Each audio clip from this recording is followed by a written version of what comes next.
श्रीमद कुंज विहारणे नमः।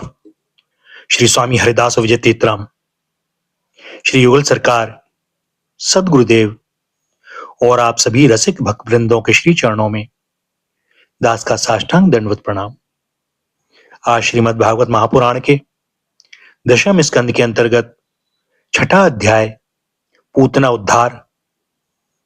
श्री सुखदेव जी कहते हैं, परीक्षित, नंद बाबा जब मथुरा से चले तब रास्ते में विचार करने लगे कि वसुदेव जी का कथन झूठा नहीं हो सकता। इससे उनके मन में उत्पात होने की आशंका हो गई। तब उन्होंने मन ही मन भगवान ही शरण हैं, वे ही रक्षा करेंगे, ऐसा निश्चय किया।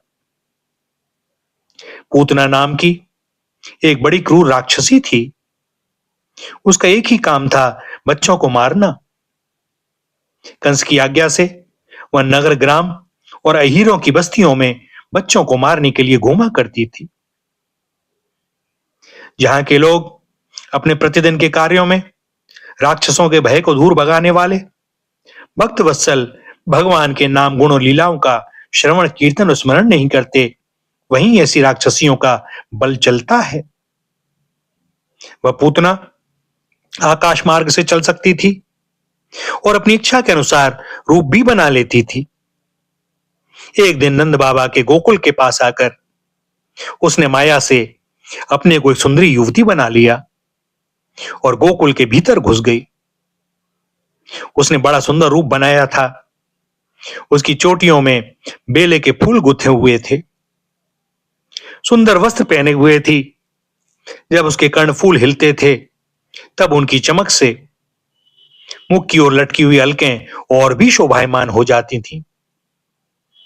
उसके नितंब और कुछ कलश ऊंचे ऊंचे थे और कमर पतली थी।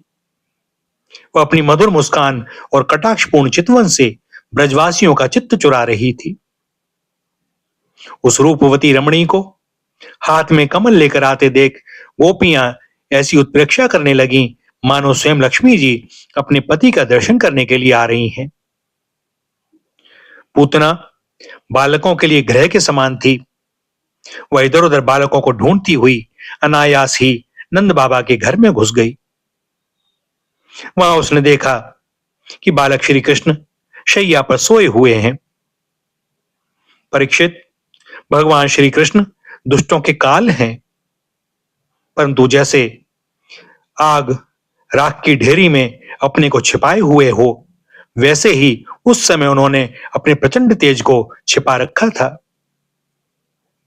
भगवान श्री कृष्ण चराचर सभी प्राणियों की आत्मा है, इसलिए उन्होंने उसी क्षण जान लिया कि यह बच्चों को मार डालने वाला पूतना ग्रह है और उन्होंने अपने नेत्र बंद कर लिए।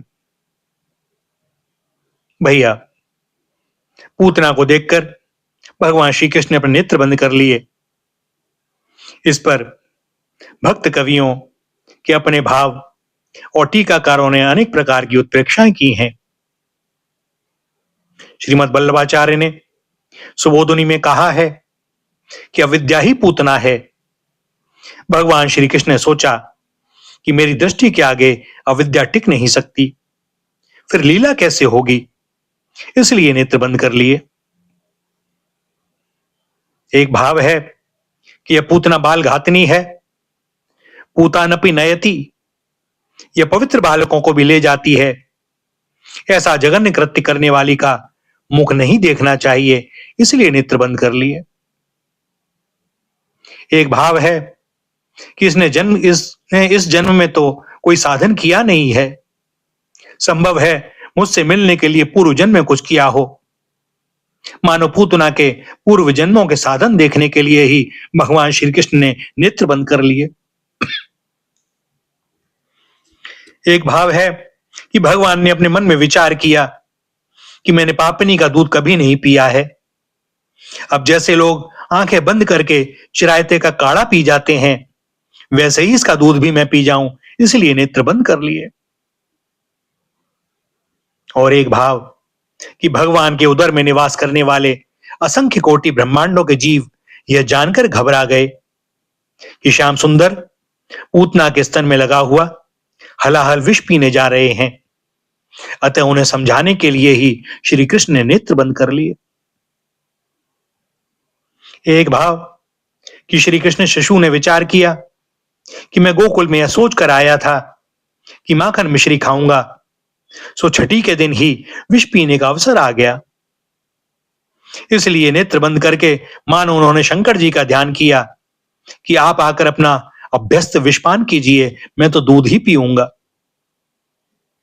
एक यह कि श्री कृष्ण के नेत्रों ने विचार किया कि परम स्वतंत्र ईश्वर इस दुष्टा को अच्छी बुरी चाहे जो गति दे दें, परंतु हम दोनों इसे चंद्र मार्ग अथवा सूर्य मार्ग दोनों से एक भी नहीं देंगे। इसलिए उन्होंने अपने द्वार बंद कर लिए। एक यह कि नेत्रों ने सोचा कि पूतना के नेत्र हैं तो हमारी जाति के, परंतु ये क्रूर राक्षसी की शोभा बढ़ा रहे हैं, इसलिए अपने होने पर भी ये दर्शन के योग्य नहीं है। इसलिए नेत्रों ने अपने को पलकों से ढक लिया। एक भाव यह कि श्री कृष्ण के नेत्रों में स्थित धर्मात्मा निमि ने उस दुष्टा को देखना उचित न समझकर नेत्र बंद कर लिए। श्री कृष्ण के नेत्र राजहंस हैं, उन्हें बकी पूतना के दर्शन करने की कोई उत्कंठा नहीं थी, इसलिए उन्होंने नेत्र बंद कर लिए। श्री कृष्ण ने विचार किया कि बाहर से तो इसने माता का सा रूप धारण कर रखा है, परंतु हृदय में अत्यंत क्रूरता भरे हुए है। ऐसी स्त्री का मुख न देखना ही उचित है, इसलिए उन्होंने नेत्र बंद कर लिए। एक भाव यह कि उन्होंने विचार किया कि मुझे निडर देखकर कहीं ऐसा ना समझ जावे कि इसके ऊपर मेरा प्रभाव नहीं चला और फिर कहीं लौट ना जाए, इसलिए नेत्र बंद कर लिए। बाल लीला के प्रारंभ में पहले पहल ही स्त्री से ही मुठभेड़ हो गई। इस विचार से विरक्ति पूर्वक उन्होंने नेत्र बंद कर लिए। श्री कृष्ण के मन में यह बात आई कि करुणा दृष्टि से इसे देखूंगा तो मारूंगा कैसे, और उग्र दृष्टि से देखूंगा तो यह अभी भस्म हो जाएगी। लीला की सिद्धि के लिए नेत्र बंद कर लेना ही उत्तम है, इसलिए उन्होंने नेत्र बंद कर लिए। एक भाव यह कि यह धात्री का वेश धारण करके आई है, मारना उचित नहीं, परंतु यह और ग्वाल बालों को मारेगी, इसलिए इसका यह वेश देखे बिना ही मार डालना चाहिए, इसलिए उन्होंने नेत्र बंद कर लिए। बड़े से बड़ा अनिष्ट योग से निवृत्त हो जाता है, उन्होंने नेत्र बंद करके मानो योग दृष्टि संपादित की। पूतना यह निश्चय करके आई थी कि मैं ब्रज के सारे शिशुओं को मार डालूंगी, परंतु भक्त रक्षा परायण भगवान की कृपा से ब्रज का एक भी शिशु उसे दिखाई नहीं दिया, और बालकों को खोजती हुई वह लीला शक्ति की प्रेरणा से सीधे नंदालय में आ पहुंची। तब भगवान ने सोचा कि मेरे भक्त का बुरा करने की बात तो दूर रही, जो मेरे भक्त का बुरा सोचता भी है उस दुष्ट का मैं मुंह नहीं देखता। ब्रज बालक सभी श्री कृष्ण के सखा हैं, परम भक्त हैं। पूतना उनको मारने का संकल्प करके आई है, इसलिए उन्होंने नेत्र बंद कर लिए। पूतना अपनी भीषण आकृति को छिपाकर राक्षसी माया से दिव्य रमणी रूप बनाकर आई है। भगवान की दृष्टि पड़ने पर माया रहेगी नहीं और इसका असली भयानक रूप प्रकट हो जाएगा। उसे सामने देखकर यशोदा मैया डर जाएं और पुत्र की अनिष्ट की आशंका से कहीं उनके हठात प्राण निकल जाएं, इस आशंका के कारण भगवान श्री कृष्ण ने अपने नेत्र बंद कर लिए। पूतना हिंसापूर्ण हृदय से आई है, परंतु भगवान उसकी हिंसा के लिए उपयुक्त दंड न देकर उसका प्राण वध मात्र करके परम कल्याण करना चाहते हैं। भगवान समस्त सद्गुणों के भंडार हैं, उनमें धृष्टता आदि दोषों का लेश भी नहीं है, इसलिए पूतना के कल्याणार्थ भी उसका प्राण वध करने में उन्हें लज्जा आती है। इस लज्जा से ही उन्होंने अपने नेत्र बंद कर लिए। भगवान जगत पिता हैं, असुर राक्षस आदि भी उनकी संतान ही है, पर वे सर्वथा उच्छृंखल और उद्दंड हो गए हैं, इसलिए उन्हें दंड देना आवश्यक है। इसने में माता पिता जब अपने उच्छृंखल पुत्र को दंड देते हैं तब उनके मन में दुख होता है, परंतु वे उसे भय दिखलाने के लिए उसे बाहर प्रकट नहीं करते। इसी प्रकार भगवान भी जब असुरों को मारते हैं तब पिता के नाते उनको भी दुख होता है, पर दूसरे असुरों को भय दिखलाने के लिए वे उसे प्रकट नहीं करते। भगवान अब पूतना को मारने वाले हैं, परंतु उसकी मृत्युकालीन पीड़ा को अपनी आंखों से देखना नहीं चाहते। इसी से उन्होंने नेत्र बंद कर लिए। छोटे बालकों का स्वभाव है कि वे अपनी मां के सामने खूब खेलते हैं, पर किसी अपरिचित को देखकर डर जाते हैं और आंखें मूंद लेते हैं। अपरिचित पूतना को देखकर इसीलिए बाल लीला विहारी भगवान ने अपने नेत्र बंद कर लिए। यह उनकी बाल लीला का माधुर्य है। भैया, जैसे कोई पुरुष भ्रमवश सोए हुए सांप को रस्सी समझकर उठा ले, वैसे ही अपने काल रूप भगवान श्री कृष्ण को पूतना ने अपनी गोद में उठा लिया। मखमली मयान के भीतर छिपी हुई तीखी धार वाली तलवार के समान पूतना के हृदय तो बड़ा कुटिल था, किंतु ऊपर से वह बहुत मधुर और सुंदर व्यवहार कर रही थी। देखने में वह एक भद्र महिला के समान जान पड़ती थी। इसलिए रोहिणी और यशोदा जी ने उसे घर के भीतर आई देखकर भी उसकी सौंदर्य प्रभा से हतप्रभ होकर कोई रोक टोक नहीं की, चुपचाप खड़ी खड़ी देखती रही। इधर भयानक राक्षसी पूतना ने बालक श्री कृष्ण को अपनी गोद में लेकर उनके मुंह में अपना स्तन दे दिया, जिसमें बड़ा भयंकर और किसी प्रकार भी पच न सकने वाला विष लगा हुआ था। भगवान ने क्रोध को अपना साथी बनाया और दोनों हाथों से उसके स्तनों को जोर से दबाकर उसके प्राणों के साथ उसका दूध पीने लगे, मानो वे उसका दूध पी रहे थे और उनका साथी क्रोध उसके प्राण पी रहा था। अब तो पूतना के प्राणों के आश्रयभूत सभी मर्मस्थान फटने लगे। वह पुकारने लगी, अरे छोड़ दे, अब बस कर। वह बार बार अपने हाथ और पैर पटक पटक कर रोने लगी। उसके नेत्र उलट गए, उसका सारा शरीर पसीने से लथपथ हो गया। उसकी चिल्लाहट का वेग बड़ा भयंकर था। उसके प्रभाव से पहाड़ों के साथ पृथ्वी और ग्रहों के साथ अंतरिक्ष डगमगा उठा। सातों पाताल और दिशाएं गूंज उठी। बहुत से लोग वज्रपात की आशंका से पृथ्वी पर गिर पड़े। परीक्षित, इस प्रकार निशाचरी पूतना के स्तनों में इतनी पीड़ा हुई कि वह अपने को छिपा ना सकी। राक्षसी रूप में प्रकट हो गई। उसके शरीर से प्राण निकल गए, उसका मुख फट गया, बाल बिखर गए और हाथ पांव फैल गए।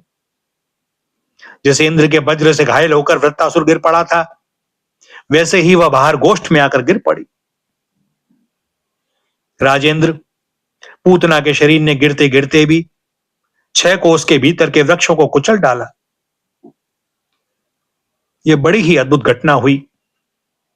पूतना का शरीर बड़ा भयानक था। उसका मुंह हल्के समान तीखी और भयंकर दाढ़ों से युक्त था। उसके नथुने पहाड़ की गुफा के समान गहरे थे और स्तन पहाड़ से गिरी हुई चट्टानों की तरह बड़े बड़े थे। लाल लाल बाल चारों ओर बिखरे हुए थे। आंखें अंधे कुएं के समान गहरी, नितंब नदी के करार की तरह भयंकर, भुजाएं, जांघें और पैर नदी के पुल के समान तथा पेट सूखे हुए सरोवर की भांति जान पड़ता था।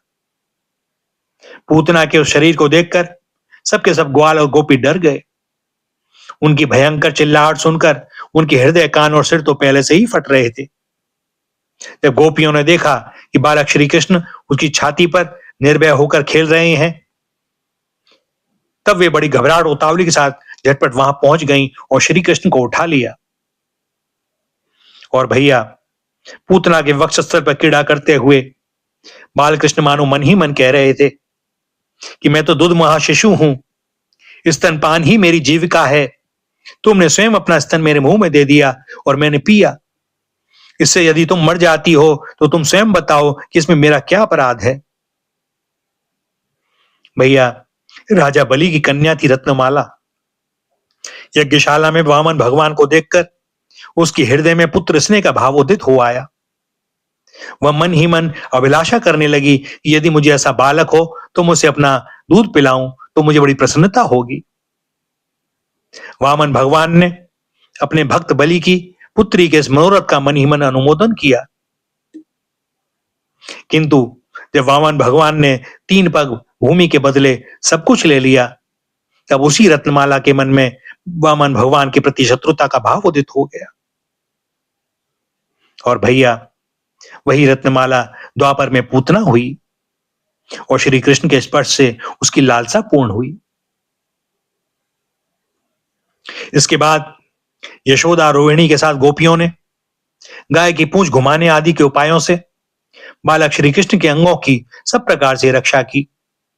उन्होंने सबसे पहले बालक श्री कृष्ण को गौमूत्र से स्नान कराया, फिर सब अंगों में गौरज लगाई और फिर 12 अंगों में गोबर लगाकर भगवान के केशव आदि नामों से रक्षा की। इसके बाद गोपियों ने आचमन करके अज आदि 11 बीज मंत्रों से अपने शरीरों में अलग अलग अंगन्यास एवं करन्यास किया और फिर बालक के अंगों में बीजन्यास किया। वे कहने लगी कि अजन्मा भगवान तेरे पैर की रक्षा करें, मणिमान घुटनों की, यज्ञ पुरुष जांघों की, अच्युत कमर की, हयग्रीव पेट की, केशव हृदय की, ईश वक्षस्थल की, सूर्य कंठ की, विष्णु बाहों की, उरुक्रम मुख की और ईश्वर सिर की रक्षा करें। चक्रधर भगवान रक्षा के लिए तेरे आगे रहें, गदाधारी श्री हरि पीछे, क्रमशः धनुष और खड़ग धारण करने वाले भगवान मधुसूदन और अजन दोनों बगल में, शंखधारी उरु गाय चारों कोनों में, उपेंद्र ऊपर, हलधर पृथ्वी पर और भगवान परम पुरुष तेरे सब ओर से रक्षा के लिए रहें। ऋषिकेश भगवान इंद्रियों की और नारायण प्राणों की रक्षा करें। श्वेत दीप के अधिपति चित्त की और योगेश्वर मन की रक्षा करें। प्रश्नी गर्भ तेरी बुद्धि की और परमात्मा भगवान तेरे अहंकार की रक्षा करें। खेलते समय गोविंद रक्षा करें, सोते समय माधव रक्षा करें। चलते समय भगवान बैकुंठ और बैठते समय भगवान श्रीपति तेरी रक्षा करें। भोजन के समय समस्त ग्रहों को भयभीत करने वाले यज्ञ भोक्ता भगवान तेरी रक्षा करें। डाकिनी, राक्षसी और कुष्मांडा आदि बाल ग्रह, भूत प्रेत पिशाच यक्ष राक्षस और विनायक, कोटरा रेवती ज्येष्ठा पूतना मातृका आदि शरीर प्राण तथा इंद्रियों को नाश करने वाले उन्माद एवं अपस्मार आदि रोग, स्वप्न में देखे हुए महानुत्पात, वृद्ध ग्रह और बाल ग्रह आदि ये सभी अनिष्ट भगवान विष्णु का नामोच्चारण करने से भयभीत होकर नष्ट हो जाएं। भैया, इस प्रसंग को पढ़कर मानो भावुक भक्त भगवान से कहता है कि भगवान, जान पड़ता है आपकी अपेक्षा भी आपके नाम में शक्ति अधिक है, क्योंकि आप त्रिलोकी की रक्षा करते हैं और यह नाम आपकी रक्षा कर रहा है। श्री सुखदेव जी कहते हैं, परीक्षित, इस प्रकार गोपियों ने प्रेम पाश में बंधकर भगवान श्री कृष्ण की रक्षा की। माता यशोदा ने अपने पुत्र को स्तन पिलाया और फिर पालने पर सुला दिया। इसी समय नंद बाबा और उनके साथी गोप मथुरा से गोकुल में पहुंचे। जब उन्होंने पूतना का भयंकर शरीर देखा, तब वे आश्चर्यचकित हो गए। वे कहने लगे, यह तो बड़े आश्चर्य की बात है। अवश्य वसुदेव के रूप में किसी ऋषि ने जन्म ग्रहण किया है, अथवा संभव है कि वसुदेव जी पूर्व जन्म में कोई योगेश्वर रहे हों, क्योंकि उन्होंने जैसा कहा था वैसा ही उत्पात यहां देखने में आ रहा है। तब तक ब्रजवासियों ने कुल्हाड़ी से पूतना के शरीर को टुकड़े टुकड़े कर डाला और गोकुल से दूर ले जाकर लकड़ियों पर रखकर जला दिया।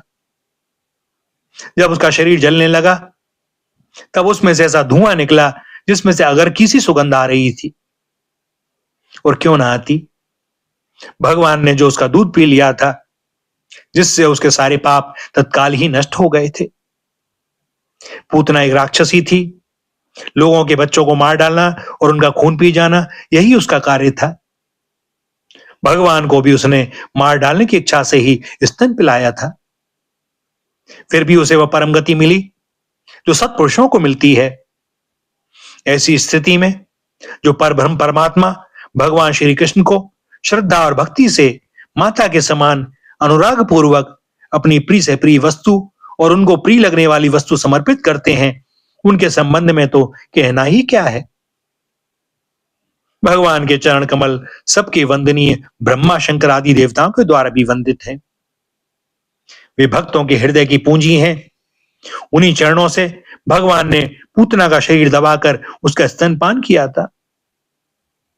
माना कि वह राक्षसी थी, परंतु उसे उत्तम से उत्तम गति जो माता को मिलनी चाहिए वही प्राप्त हुई। फिर जिनके स्तन का दूध भगवान ने बड़े प्रेम से पिया, उन गौओं और माताओं की तो बात ही क्या है। द्रष्टव्य है कि जब ब्रह्मा जी ग्वाल बाल और बछड़ों को हर ले गए, तब भगवान स्वयं ही बछड़े और ग्वाल बाल बन गए। उस समय अपने विभिन्न रूपों से उन्होंने अपने साथी अनेकों गोप और वत्सों की माताओं का स्तनपान किया। परीक्षित, देवकी नंदन भगवान कैवल्य आदि सब प्रकार की मुक्ति और सब कुछ देने वाले हैं। उन्होंने ब्रज की गोपियों और गौओं का वह दूध जो भगवान के पति पुत्र भाव होने से वात्सल्य स्नेह की अधिकता के कारण स्वयं ही झरता रहता था, भर पेट पान किया। राजन, वे गौएं और गोपियां जो नित्य निरंतर भगवान श्री कृष्ण को अपने पुत्र के ही रूप में देखती थीं, फिर जन्म मृत्यु रूप संसार के चक्र में कभी पड़ नहीं सकती थीं, क्योंकि यह संसार तो अज्ञान के कारण ही है। नंद बाबा के साथ आने वाले ब्रजवासियों की नाक में जब चिता के धुएं की सुगंध पहुंची, तब यह क्या है, कहां से ऐसी सुगंध आ रही है, इस प्रकार कहते हुए वे ब्रज में पहुंचे। वहां गोपों ने उन्हें पूतना के आने से लेकर मरने तक का सारा वृत्तांत कह सुनाया। वे लोग पूतना की मृत्यु और श्री कृष्ण के कुशल पूर्वक बच जाने की बात सुनकर बड़े ही आश्चर्यचकित हुए। परीक्षित, उधार शिरोमणि नंद बाबा ने मृत्यु के मुख से बचे हुए अपने लाला को गोद में उठा लिया और बार बार उसका सिर सूंघकर मन ही मन बहुत आनंदित हुए। यह पूतना मोक्ष भगवान श्री कृष्ण की अद्भुत बाल लीला है। जो मनुष्य श्रद्धा पूर्वक इसका श्रवण करता है, उसे भगवान श्री कृष्ण के प्रति प्रेम प्राप्त होता है। भैया, यहां पर दशम स्कंद का 6वां अध्याय समाप्त होता है और दास को अनुमति दें आज के लिए वाणी को विराम देने की। आगे श्री हरि की जैसी जो इच्छा। श्री राधा, श्री राधा, श्री राधा।